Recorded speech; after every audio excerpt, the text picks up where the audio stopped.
Ballari parliament స్థానానికి 2009లో జరిగిన ఎన్నికలకు ఇవాళ రీకౌంటింగ్ జరగనుంది. భాజపా అభ్యర్థి శాంత లెక్కింపులో అవకతవకలకు పాల్పడి గెలిచారంటూ కాంగ్రెస్ నేత దాఖలు చేసిన పిటిషన్ను విచారించిన అత్యున్నత న్యాయస్థానం రీకౌంటింగ్కు ఆదేశించింది. కర్ణాటకలోని బళ్ళారి పార్లమెంటు స్థానానికి 2009లో జరిగిన ఎన్నికలకు స్థానిక మహాబలేశ్వరప్ప ఇంజనీరింగ్ కళాశాలలో రీకౌంటింగ్ జరగనుంది. ఆ ఎన్నికల్లో బీజేపీ అభ్యర్థి శాంత గెలిచారు.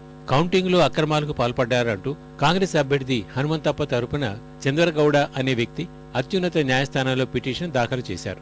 కేసు విచారించిన సుప్రీంకోర్టు మరోసారి ఓట్లు లెక్కించాలని ఆదేశించింది.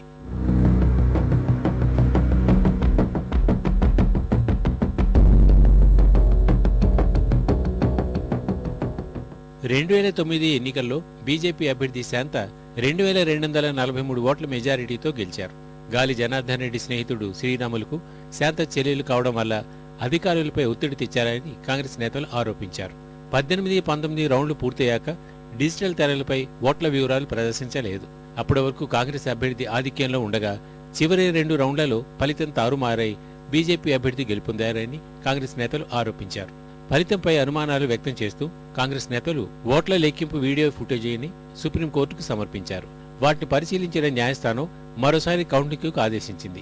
గెలుపుపై 2 పార్టీల అభ్యర్థులు ಧೀಮಾ ವ್ಯಕ್ತ చేస్తున్నారు. ಈ ಒಂದು ಮರು ಎಣಿಕೆಯಲ್ಲಿ ಖಂಡಿತವಾಗ್ಲೂ ನನಗೆ ಜಯ ಸಿಗುತ್ತೆ. ನಮ್ಮ ಬಳ್ಳಾರಿ ಜಿಲ್ಲೆಯ ಜನರ ಆಶೀರ್ವಾದದಿಂದ ಗೆದ್ದ ನಾನು ಖಂಡಿತವಾಗ್ಲೂ ಮರು ಎಣಿಕೆಯಲ್ಲಿ ಕೂಡ ನಾನೇ ಗೆದ್ದು ಬರ್ತೀನಿ ಅನ್ನೋ ನಂಬಿಕೆ ನನಗೆ. I may win in the election. But ultimately what will happen I don't know. ఇవాళ జరిగే రీకౌంటింగ్ కు బళ్ళారి జిల్లా కలెక్టర్ బిశ్వాస్ రిటర్నింగ్ అధికారిగా వ్యవహరిస్తారు. కట్టుదిట్టమైన భద్రతా ఏర్పాటు చేశారు.